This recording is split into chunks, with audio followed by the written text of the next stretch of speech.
মা, এই মাসেই এক্সাম ফিসটা দিতে হবে। তোমাকে তো কালকেই বললাম। কই, এখনো দিলে না তো? রোহন বলল। কাল বললেই কি আজ হয় বাবা? তবে দু একদিনের মধ্যেই আমি জোগাড় করে দেব। মা, আমার একটা ল্যাপটপ লাগবে। কতদিন ধরে বলছি। মেয়ে চুমকি বলে ওঠে। সব হবে মা। ছেলে মেয়ে দুজনকেই আশ্বস্ত করে কনক। এই দুজনের জন্যই তো তার বেঁচে থাকা। কত স্বপ্ন তার দুই ছেলে মেয়েকে নিয়ে, যে তারা একদিন প্রতিষ্ঠিত হবে। ওদের জন্য ওর গর্ব হবে। ভাতের ফ্যানটা গালিয়ে তাড়াতাড়ি তরকারি বসায় কনক। সেরে ফেলে রাতের রান্না। খেয়ে বিছানায় শুয়ে শুয়ে ভাবতে থাকে ফেলে আসা দিনগুলোর কথা। গরিবের মেয়ে কনক, তিন দাদার পর একমাত্র বোন সে। তাই হত দরিদ্র পরিবারের হলেও কনকের বাবা রামদুলাল বাবু সাধ্যমতো একটু সচ্ছল পরিবারে বিয়ে দিতে চেয়েছিলেন মাহারা মেয়েটাকে। গোপালের সাথে সম্বন্ধ হয় কনকের। রাজমিস্ত্রির কাজ করে সে। বাবা মায়ের একমাত্র সন্তান। মোটামুটি ভালোভাবেই সংসার চলে যায় ওদের। কনকের বাবার শান্ত স্বভাবের গোপালকে বেশ পছন্দ হয়। তাই একটা ভালো দিন দেখে গোপালের সাথে বিয়ে দেন মেয়ে কনকের। বিয়ে করে শ্বশুরবাড়ি এলো কনক। শাশুড়ির মাতৃস্নেহে আর স্বামীর সোহাগে ভালোই কাটছিল কনকের দিনগুলো। অসুস্থ শ্বশুরের দেখভালের সব দায়িত্ব নিজের কাঁধে তুলে নিল সে। পাকা গৃহিণীর মতো সংসার পাতল সে স্বামী শ্বশুর শাশুড়ি নিয়ে। গোপাল খুবই ভদ্র স্বভাবের ছেলে। আস্তে কথা বলে, সবাইকে সম্মান করে। কারো সাথেই তার বিবাদ নেই। পাড়ার সবাই ভালোবাসে গোপালকে।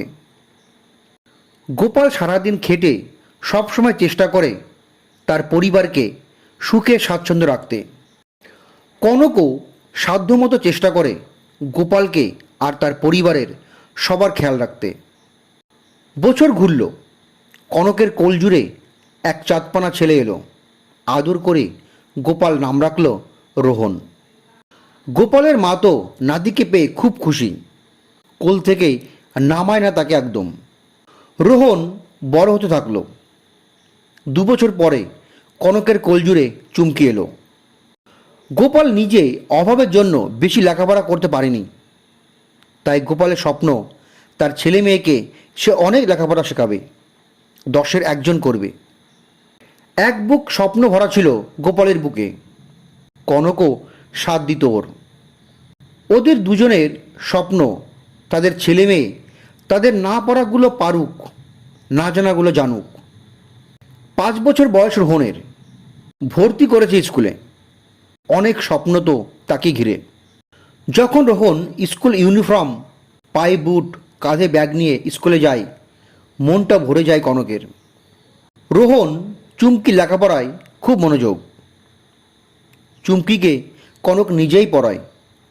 আর রোহনের জন্য বাড়িতে মাস্টারমশাই আসেন পড়াতে।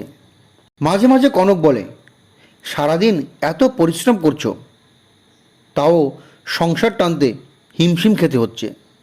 চুমকি বড় হলে ওর লেখাপড়া খরচ যোগান দিতে আরও টাকা দরকার হবে। গোপাল কনককে বলে, চিন্তা করো না, যত কষ্ট হোক আমি ওদের লেখাপড়া করতে কোনো বাধা আসতে দেবো না। কনক আজকাল বিড়ি বাঁধে। হাতের কাজ করে যতটুকু সাহায্য হয়। শাশুড়িও সাহায্য করে কনককে। কিন্তু ঈশ্বর বোধহয় সবটা এত ভালোভাবে ভাবেনি। কনকের পরিবারে নেমে এলো দুঃখের কালো ছায়া। উঁচু বাড়ির প্লাস্টার করতে গিয়ে ভাড়া থেকে পড়ে গিয়ে প্রাণ হারালো গোপাল। একরাশ স্বপ্ন বুকে নিয়েই হাহাকার পড়ে গেল সংসারে। শেষ হয়ে গেল পরিবারের প্রতিটি মানুষের স্বপ্ন। কি করবে এখন কনক সংসার সন্তানদের নিয়ে? ওর মনে হলো যেন সমুদ্রের মাঝে ও একা। ও দিগ্ভ্রান্ত একাকী এক পথিক। গোপালের মৃত্যুর পর সমস্ত নিয়মকানুন মেনে শ্রাদ্ধ শান্তি শেষ হলো। কিন্তু এবার দুমুঠো খাওয়ার জুটবে কোথা থেকে কনক 5 জন মানুষের খাবার জুটাবে? ছেলের স্কুল যাওয়া বন্ধ হলো, টিউশনের মাস্টারমশাইয়ের আসা বন্ধ হলো, শ্বশুর বিছানায় শয্যাশায়ী, শাশুড়ির হাই প্রেশার, সুগার। কি করে ও এই মানুষগুলোকে ভালো রাখবে এখন? দিনের পর দিন আধপেটা খেয়ে, কখনো না খেয়ে দিন কাটতে লাগলো কনকের পরিবারের। খিদের জ্বালায় কান্নাকাটি করতে লাগলো বাচ্চারা। কনক পাগলের মতো একটা কাজের জন্য মানুষের হাতে পায়ে পড়তে লাগলো। কিন্তু অশিক্ষিত কনককে কে দেবে কাজ? কে বিশ্বাস করবে ওকে? শেষে কনক মানুষের বাড়ি বাড়ি গিয়ে কাকুতি মিনতি করলো অনেক একটা কাজের জন্য।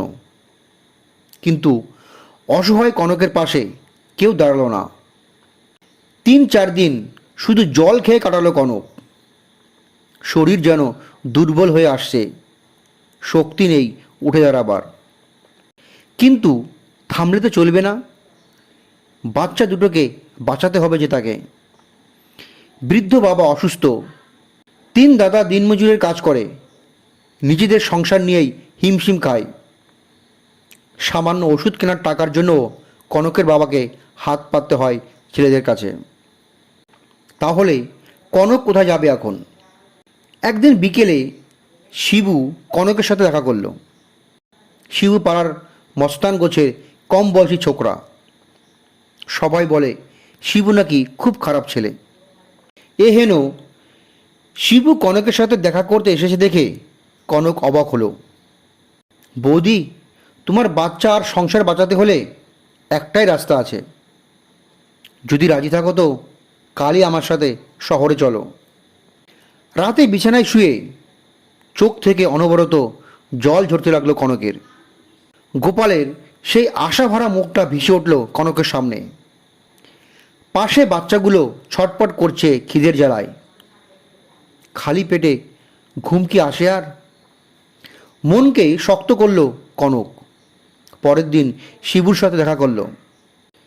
শিবু তাকে সকালের ট্রেনেই শহরের নানা অলিগলি পেরিয়ে নিয়ে পৌঁছালো এক নিষিদ্ধ পল্লীতে। সেখানকার মালকিন মালতী মাসির সাথে আগেই কথা বলে রেখেছিল শিবু।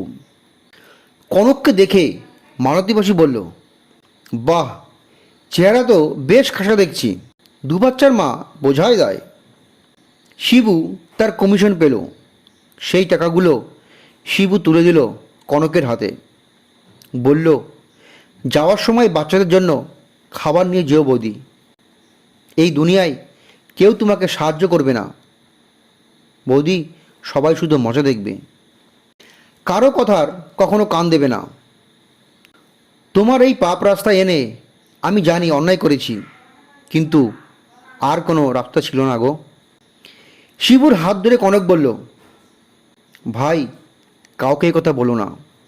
শিবু বলল, খারাপ মানুষ আমি ঠিকই, কিন্তু বিশ্বাস রাখতে পারো, কেউ জানবে না এসব কথা। শিবু কথা রেখেছে, কাউকে জানায়নি এসব কথা। পাড়ার লোক কথা শোনাতে ছাড়েনি মোটেই। তারা তো অবাক, কে দিল কাজ ওকে? কনক কারোর কথার উত্তর দেয় না। রোজ ভোরের ট্রেনে চলে আসে নিষিদ্ধ পল্লীতে।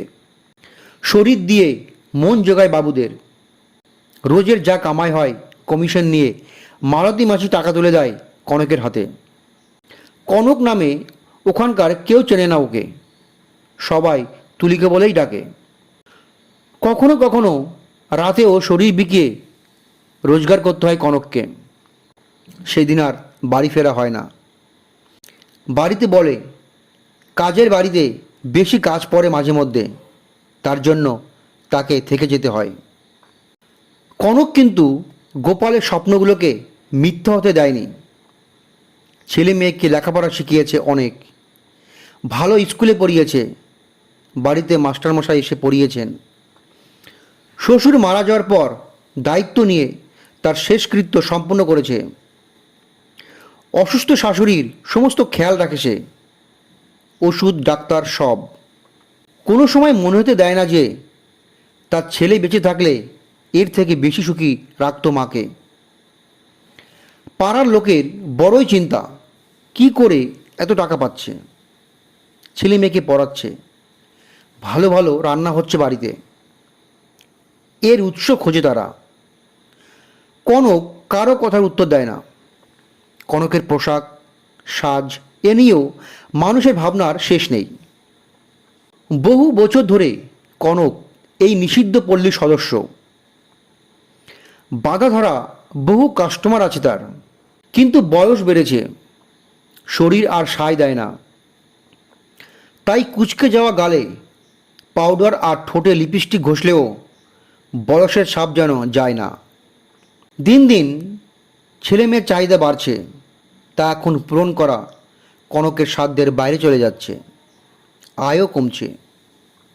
কনকের আশা তার ছেলে মেয়ে একটু প্রতিষ্ঠিত হলেই সব ছেড়ে ও একটু রাতে শান্তিতে ঘুমাতে পারে। রোহন চুমকি দুজনেই কলেজে পড়ে। রোহন বলেছে গ্র্যাজুয়েশনটা শেষ হলেই সে চাকরির ব্যবস্থা করবে। ও সেই দিনটা দেখার জন্যই অপেক্ষা থাকে কনক। আজকাল কনক দেখে রোহনের কিছু বন্ধু হয়েছে। ছেলেগুলোকে সুবিধার লাগে না কনকের। কলেজের উন্মুক্ত জীবন, খারাপ সঙ্গে পড়ে যায় রোহন। বন্ধুর পাল্লায় পড়ে কনকের আশা ভরসা তার ছেলে রোহন পৌঁছে যায় সেই নিষিদ্ধ পল্লীর দরজায়, যেখানে কনকের আসা যাওয়া গত 15 বছর ধরে। আরে আরে, এই যে খোকাবাবু দেখছি। মালতী মাসি হাসিতে ফেটে পড়ে। স্কুলে পড়ে বুঝি? তা কাছে কত মাল আছে? রোহন পকেট থেকে একটা 500 টাকা নোট বার করে, যেটা কনক ওকে কয়েকদিন আগেই দিয়েছিল বই কেনার জন্য। ওরে কালিয়া, ওকে তুলিকার ঘরে পাঠিয়ে দে। যাক খোকাবাবু, খাসা মস্তি হবে তোমার। কনক জানালা দিয়ে সবই দেখছিল। বুকটা যেন ফেটে যাচ্ছে কনকের। পায়ের নিচ থেকে যেন মাটি সরে যাচ্ছে, আর পারছে না সহ্য করতে। ও পাশের ঘরের পিঙ্কিকে বলল, যা তো মাসির কাছ থেকে আজকের পাওনাটা একটু চেয়ে এনে দে। মাসি গজগজ করে বলল, খদ্দের রাস্তায় নাস্তায় টাকা চাই। আসলে কনকের খুব দরকার ছিল 5,000 টাকার।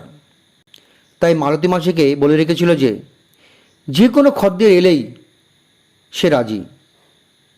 তাকে যে তার ছেলের কলেজের পরীক্ষার ফিস জমা দিতে হবে। রোহন ঘরে ঢুকেই হতভম্ব সে। দেখল তার সামনে দাঁড়িয়ে তার নিজের জন্মদাত্রী মা। কনক বলল, আয় বাবা, বস। রোহনের সারা শরীর কাঁপছে তখন। কনক ছেলের হাতে 5,000 টাকাটা দিয়ে বলল, তোর মায়ের শরীর বেঁচে টাকা বাবা, পরীক্ষার জন্য জমা দিতে হবে বলেছিলি না? রোহন আর সহ্য করতে পারল না, ছুটে বেরিয়ে পড়ল সেখান থেকে। মালতী মাসি চিৎকার করে উঠল, ওরে, ওভাবে পালালো কেন ছেলেটা? বুড়ি হয়েছিস তুলিকা, আর তোর দ্বারা হবে না তুলিকা। এইভাবে খদ্দেরগুলোকে নষ্ট করে আর আমার ভাত কারিসনি। মাসি, আজ আমি ক্লান্ত। আজ আর নয় মাসি, একটু ঘুমাবো আজ। বাড়ি ফিরে সারা রাত ঘুমাতে পারেনি রোহন। যন্ত্রণা যেন কুড়ে করে খাচ্ছে ওকে। সে মেনে নিতে পারছে না কিছুতেই সবটা। নিজেকে অপরাধী মনে হচ্ছে ওর। সকাল হতেই ফোনটা বেজে উঠল ওর। নিষিদ্ধ পল্লী থেকে ফোন এসেছে। কনক কাল রাতে আত্মহত্যা করেছে, গলায় দড়ি দিয়ে। খবরটা ছড়িয়ে পড়েছে চারিদিকে। টিভিতে দেখাচ্ছে, খবরের কাগজেও দেবে হয়তো কাল। পাড়ার লোক ছিছি করতে লাগলো, নানান কটূক্তি করতে লাগলো। অনেকে বলল, ওই বেশ্যামের শরীর এই পাড়া যেন না আসে। পোস্টমর্টমের পর তার মায়ের দেহ আনল রোহন, পাড়ার লোকের আপত্তির তোয়াক্কা না করে। অনেকে এসেছে দেখতে, কেউ কেউ দূর থেকে রহস্য করেই সান্ত্বনা দিচ্ছে, আর অনবরত শোনা যাচ্ছে কটু মন্তব্য। কনকের মেয়ে চুমকি আর শাশুড়ির চোখে জল। এই মেয়ে ছেলের জন্য বদনাম হয়ে গেল পুরো পাড়ার। তাই তো বলি, বুড়ো বয়সে এত সাজগোজের ঘটা কিসের? পেটে বিদ্যে নেই মায়ের, ছেলে মেয়ে কলেজে যাচ্ছে তার আবার। এরকম নানা কটূক্তি ভেসে আসছিল ভিড়ের মধ্য থেকে। আর থাকতে পারল না রোহন, চেঁচিয়ে বলল, হ্যাঁ, আমার মা বেশ্যাপতিতা, কিন্তু এই মা না থাকলে আমরা বাঁচতাম না।